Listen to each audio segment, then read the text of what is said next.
Everybody say together, hour of code.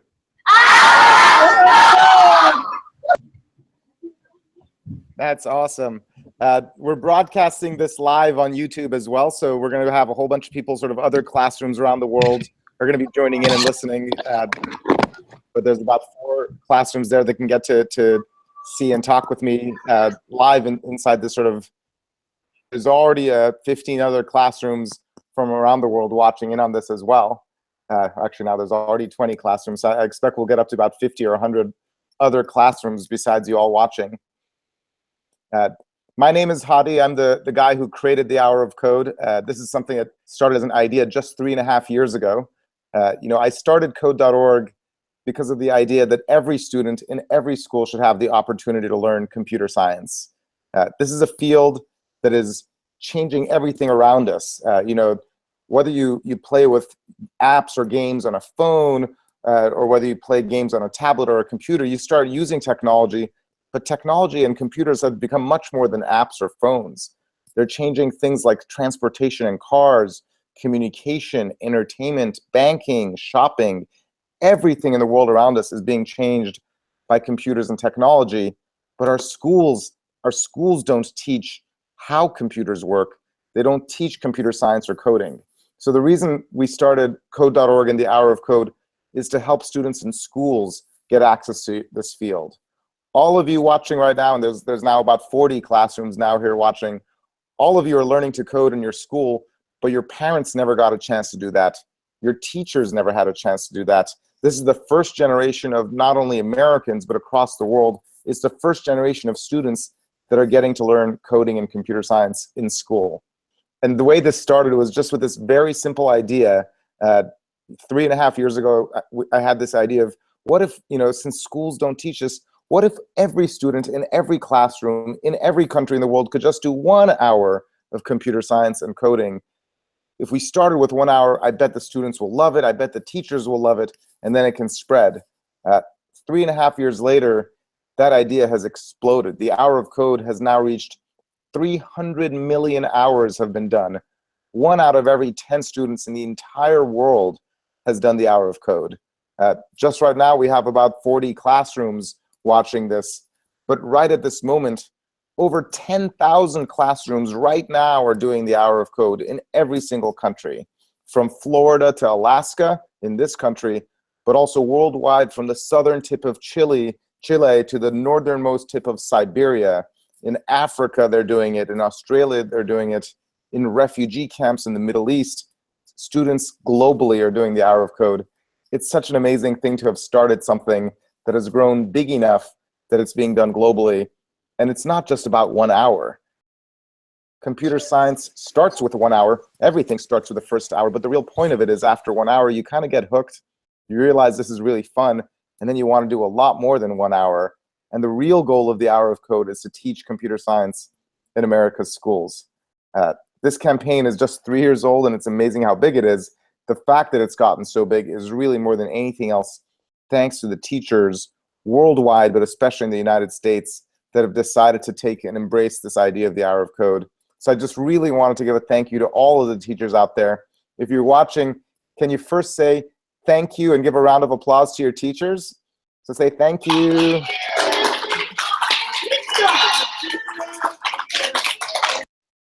And the reason we're thanking the teachers is because your teachers never learned coding when they were in school themselves. Usually when your teachers are teaching you math or English, it's teaching you something they've learned. And they're having to take their own sort of jump to teach something that they're not necessarily good at. And it's not easy to try to teach something you never learned. And we're all learning in this together. Since I just started, I didn't want to just give a speech. I wanted to let you guys ask some questions. So why don't we have Angela's classroom ask a question? Okay. And say your name and where you're from. Hi, my name is Hunter, and I'm in 5th grade here at Discovery in Minnesota. Hi, Hunter. And my question is, did you think that you would do stuff with computers when you got older, when you were in 5th grade? Actually, that's a great question. I started coding right around when I was your age. I first started coding when I was 10 years old. And, you know, I grew up in the Middle East in a country called Iran. And I was living there actually during a war. So literally my neighborhood was getting bombed every other night, much like if you see on the news the stories of people getting bombed in Syria. And my dad one day brought home a computer and he said, you know, here's your new toy, but it doesn't have any apps, it doesn't have any games, but here's a book and you can teach yourself to code. And if you get good at it, then you can make your own apps and make your own games. And I got, you know, I fell in love with it. I was pretty much exactly your age and I got really good. And then when I came to the United States, you know, my family was an immigrant family and we didn't have a lot of money.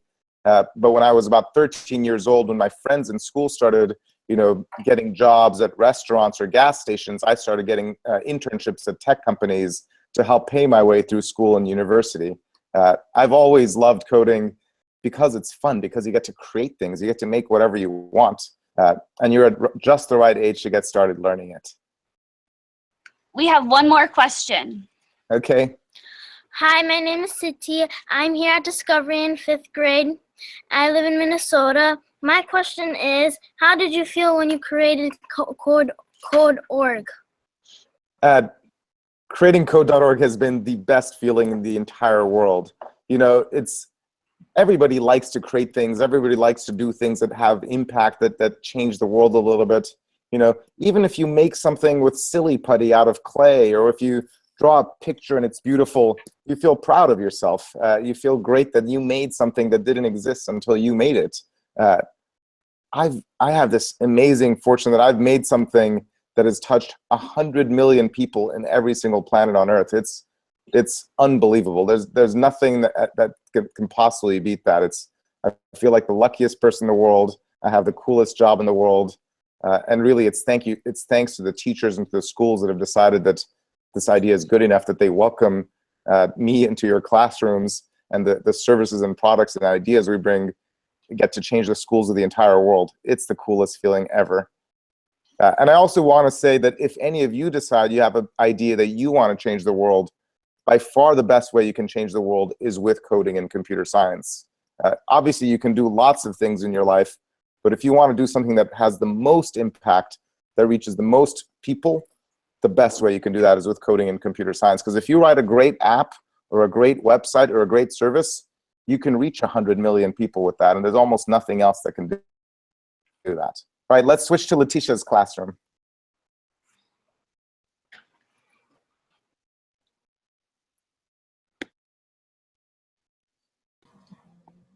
Hello, my name is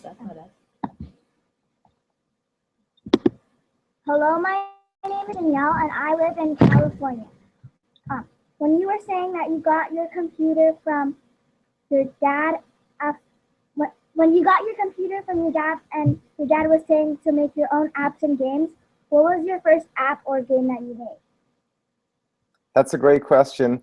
And hi there, and hi to the classroom from California. I'm in California today as well. The first code I wrote was just really simple. You know, just like if you do the hour of code, if you think what's the very first 2 lines of code you write with Code.org stuff, it's usually move forward, turn left, and that's it. It's not really special.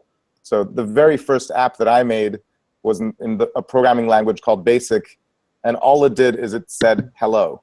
I just asked the computer to say hello, and the computer said hello, and I was like, great. But then you could say, repeat 10 times, say hello, and then the computer said hello 10 times.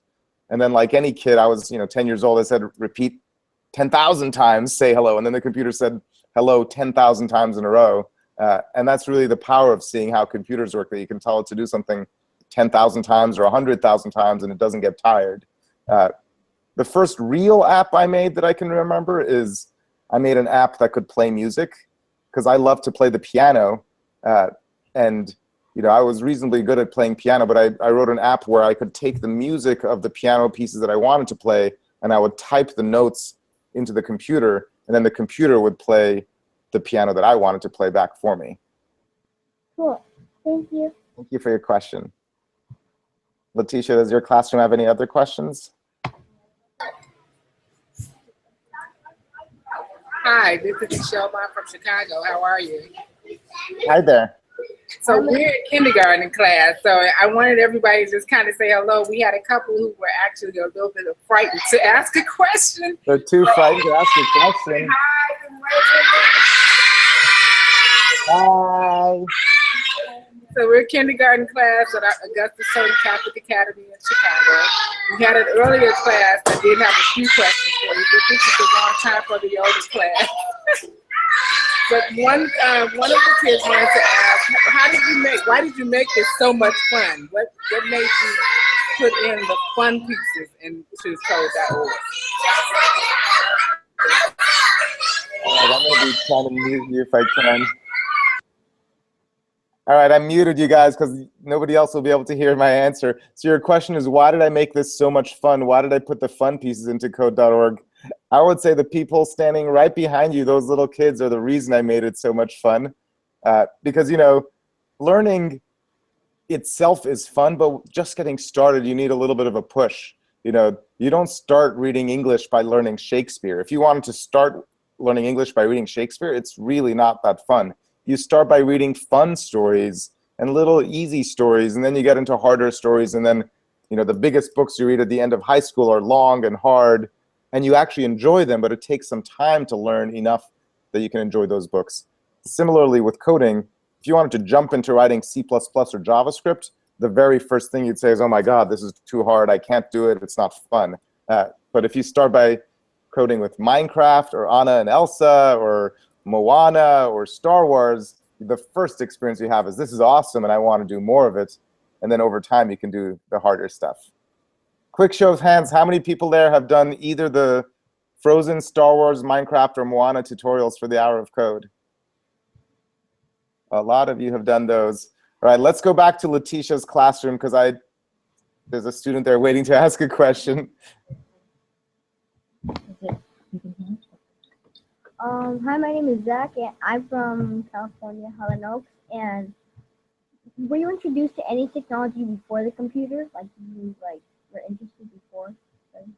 Sure. Before I started doing computer programming, I started actually using what's called a programmable calculator, which is like the lamest computer you could possibly program on. You know, because it was a calculator, it had like 20 buttons, and it could just show numbers. That's it.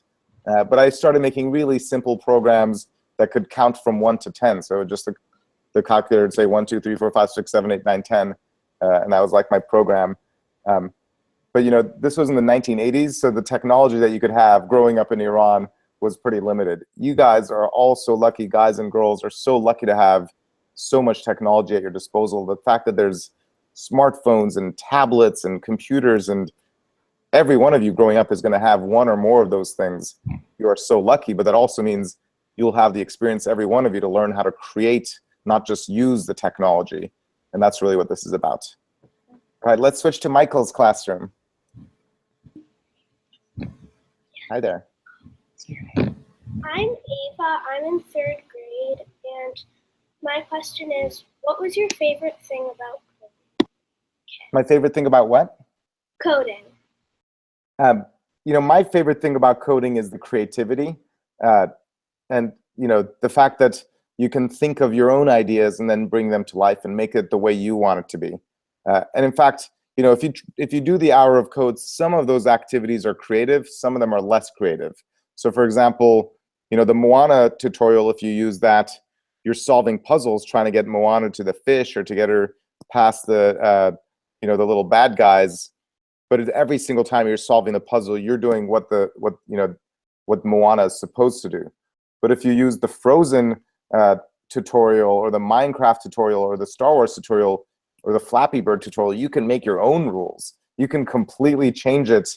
You know, if you use the Minecraft tutorial, you can make the sheep lay gold instead of eggs. You can make the chickens lay gold. You can make the sheep chase zombies.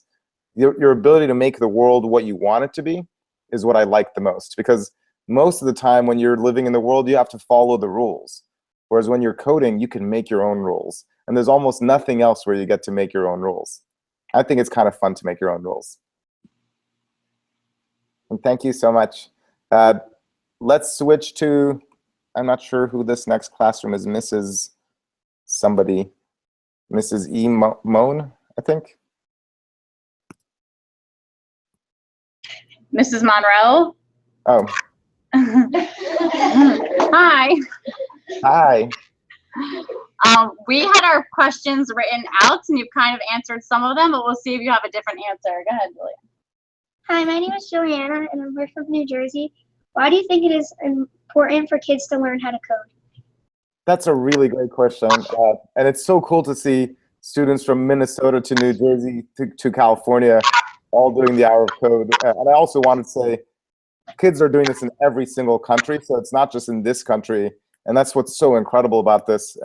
So, you know, these video chats are with students living in America, partly because we all speak English and we're all in the same time zone. But just earlier today in Great Britain, in France, in Germany, in Italy, students were doing the Hour of Code. And then earlier than that, in Russia and in Japan. It's kind of amazing. And so the question you asked is, why is this important? Why are we learning to code? You know, the fundamental reason is school is supposed to teach you how the world works, and it's supposed to teach you how to learn. And you know, in school you learn things like how plants make fruit, you know, how plants make sugar using the leaves from water. You learn how electricity works. You learn all these things about the different parts of the world, but school traditionally doesn't teach how technology works. It doesn't teach how computers work. And if you look at the world around us, everybody is using computers, and it's changing our world in so many different ways.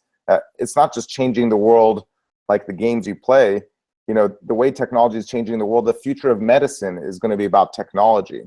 Today, when you go to a doctor, the doctor, when he wants to find out what's wrong with you, he or she will look inside your eye and look inside your ear and bang on your knee, and they're trying to find out what's going on inside your body. You can't find out what's going on inside the body by banging on the knee. In the future, a doctor is going to get a pinprick of you, put it in a computer. The computer will analyze the blood, look at all the genes inside the blood, compare them with a database, and then just say, here's the disease and here's the cure. And that's just one example of how all of medicine is going to be changed because of computers. Medicine is changing, commerce is changing, transportation is changing, agriculture is changing. Already today, almost all the farms in this country are going to, and worldwide, will change because the tractors are going to start driving themselves. And somebody who wants to be a farmer, today they need to drive the tractor. Tomorrow they'll need to code the tractor. And just like you say, you know, to an Anna and Elsa or Angry Bird to move forward, turn left, the farmers of tomorrow are going to be telling the tractor, move forward, move left, you know, go all the way to the fence and then take a right and then take a left. And the job of farming is going to be more like coding. So the reason to learn it is to understand how our world works today and to be prepared for all the changes that will happen in the jobs of the future. You guys have another question there? Yes. Hi, I'm Nigeria. I'm from New Jersey. And which of the puzzles are you most proud of? What am I most proud of? You know, it's so amazing, by the way, to have been in charge of building these you know, puzzles and tutorials. You know, it started with our Angry Birds and Plants vs. Zombies stuff, and Flappy Bird, Minecraft, Moana, Star Wars, Frozen, all these different tutorials we've made. And it's amazing that they've been used literally by 100 million people.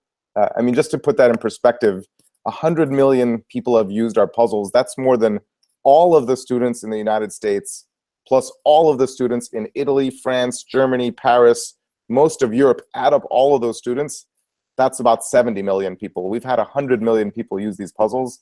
My personal favorite is the Star Wars puzzles. But that's just because it's mine. And the reason I like that is because I grew up as a Star Wars fan when I was little, when I was you know, 10 or so. And I had never even seen the movies because I lived in Iran and we didn't actually have access to movies. But I had gotten the book, so I read a book about the movies, and I was like, oh, these movies must be so great, and one day I'll get to live in America and see them. And so the fact that I could not only come to America and see the movies, but then make a coding game based on the movies, and then launch that as part of the new Star Wars movie launch last year. It was the biggest movie launch of all time, and Code.org was part of that movie launch for the new Hour of Code tutorial. That was one of the most special things I could do. Let's switch to Nicole's classroom because we may be running out of time. Okay, so tell me where you are. I'm Richard from West High School in Utah. Hi, Richard. My question is, how many hours did it take to make Hour of Code? That's a great question. Well, you know, the strongest thing about the strongest thing about the Hour of Code isn't what we've made. It's just the idea. You know, you can make lots of things. You can make a car. You can make a painting. You can make an app. But one of the most incredible things you can make is an idea. And I remember very well, it was June 27th of 2013, 3.5 years ago, when the idea for the Hour of Code kind of came together. And I immediately knew this is the best idea I will ever have in my life. I literally started calling people saying, I just had the best idea ever, that we're just going to get every student in the world to do just 1 hour of code. And that the reason that idea is important is because even if we hadn't made the tutorials, even if we hadn't done all the pieces we've done, teachers, educators, politicians, celebrities, parents, everybody has agreed that this is a good idea. And the success of the Hour of Code isn't because of what we've done. The success of the Hour of Code is because of all the people who've decided this is such a great idea, we want to make it happen. The fact that in Russia, the Minister of Education has said it's a rule that every school in Russia must do the Hour of Code. In an island in the Indian Ocean, they've decided that every single mom, dad, child, teacher, every single member of the entire island has done the Hour of Code. That's not because of anything I've done in terms of how many hours I put into it. It's just because it's such a great idea. Now, in terms of the tutorials we make, you know, we have a team at code.org that works very hard on making the Hour of Code tutorials, on the marketing, on the event kits. And it's one of the, you know, I've worked the hardest I've ever worked over the last 3 years to make this campaign a success. But the true success of the campaign is because it's an idea that it's captured the imagination worldwide of educators, parents, leaders, and even students. And even in Utah. Nicole, does your classroom have another question? Yes, we do. Thank you. Hello, my name is Harley from West High School. I'm in 9th grade, and my question is, what jobs do you see like coming up for computer science when I graduate? Sure, that's a great question. You know, and this is probably more relevant to the older students, I'm guessing the kindergartners there are not really thinking about the jobs when they graduate. But, you know, we're living at a time when, not just in America, but around the world, people are a little bit worried about jobs. You know, we just went through an election that was a big deal for this country, and a huge theme of this election was jobs and people worrying about, will they get to keep their jobs or have they lost their jobs or so on. And the reason for that is the jobs in this country and the rest of the world are changing.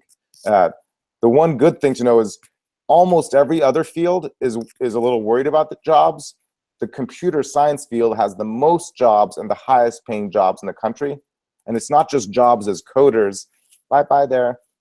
It's jobs in every field, from medicine to transportation to agriculture to entertainment. All the jobs in the future are going to involve some amount of coding and computer science. So please stick with it. While that classroom prepares to leave, I'll just give some closing remarks. I just wanted to say thank you all for joining me. Thank you for participating in the Hour of Code. Getting to create something that has reached every span of the earth and so many students has been the most delightful personal experience. And it's thanks more than anything else to all the teachers, the educators who've basically taken this campaign and made it what it is. There's about 40 classrooms watching this, but over 10,000 other classrooms that are coding right now. Just in the 20 minutes we've spoken, almost 100,000 students have done the Hour of Code. So thank you all for doing this, and give another round of applause for your teachers, and goodbye. Bye. Thank you.